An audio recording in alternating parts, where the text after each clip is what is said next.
கிறிஸ்துவுக்குள் அன்பான கர்த்தருடைய பிள்ளைகளே, இன்றைய வேத வசனமும் ஜெபமும் மத்தேயு எழுதின சுவிசேஷம் 10ஆம் அதிகாரம் 6ஆம் வசனம்.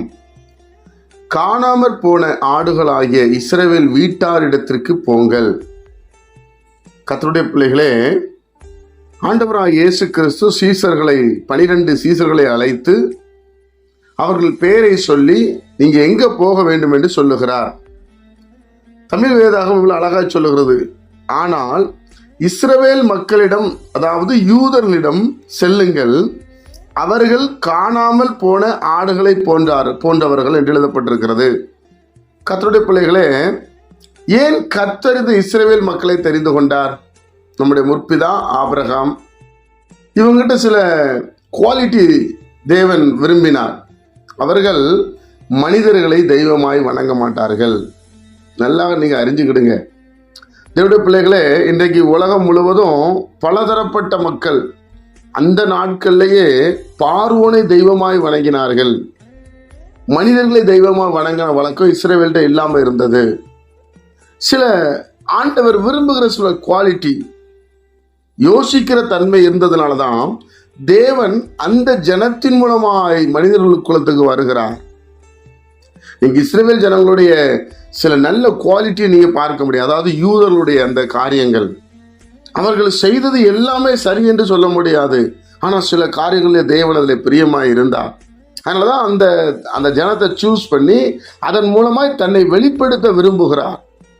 தேவனுடைய பிள்ளைகளே பாருங்க, யூதர்களிடம் செல்லுங்கள், அவர்கள் காணாமற் போன ஆடுகளை போன்றவர்கள். அப்போ தேவனை அறிந்திருந்தவர்கள், யெகோவா இஸ்ரவேலின் தேவனுடைய மகிமையை பார்த்தவர்கள். இடையில தான் சில நேரங்களில் வழிநடத்த முடியாதபடி அவர்கள் சில போராட்டத்தில் சந்திச்சார்களே தவிர, ஆனால் அவர்கள் தேவனை அறிந்தவர்கள். அதனால நீங்க என்ன பண்ணுங்க, அவங்க கிட்ட போய் நீங்க என்னை பத்தி சொன்னா உடனே அது ஏற்றுக்கொள்ளப்படும்.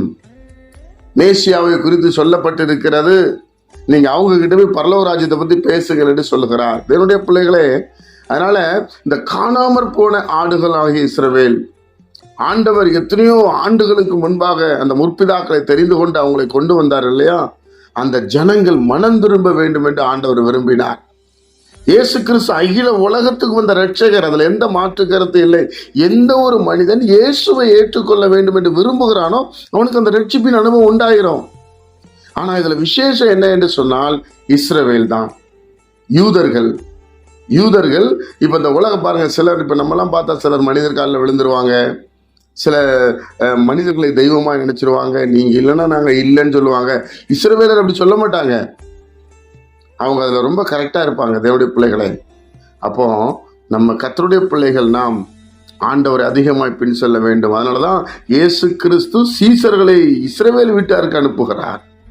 நன்றாக அறிந்து கொள்ளுங்கள், அதுக்குதான் அனுப்பினார். ஆனா பிரஜாதியார் எல்லாம் கர்த்தரை ஏற்றுக்கொண்டார்கள். அப்போஸ்தலனாகிய பவுல் மூலமாக ஏராளமான பேர் கர்த்தரை ஏற்றுக்கொண்டார்கள். தேவனுடைய பிள்ளைகளே, அப்போ நம்ம சில குவாலிட்டியை தேவன் விரும்புகிறார். பைபிள் படி நம்ம வாழ பழகணும். ஜெபிப்போமா? பரிசுத்த பிதாவே, உம்முடைய குமாரன் இயேசு கிறிஸ்துவின் நாமத்தில் நாங்கள் வருகிறோம். இந்த நாளை நீர் எங்களுக்கு ஆசீர்வதித்து தாரும். உம்முடைய சமாதானமும் உம்முடைய சந்தோஷமும் உம்முடைய மனநிறைவு எங்கள் வாழ்க்கையில உண்டாகும்படி நாங்கள் ஜெபிக்கிறோம். வசனத்தின்படி வாழ எங்களை அர்ப்பணிக்கிறோம். இயேசு கிறிஸ்துவின் மூலம் ஜெபிக்கிறோம் நல்ல பிதாவே, ஆமென்.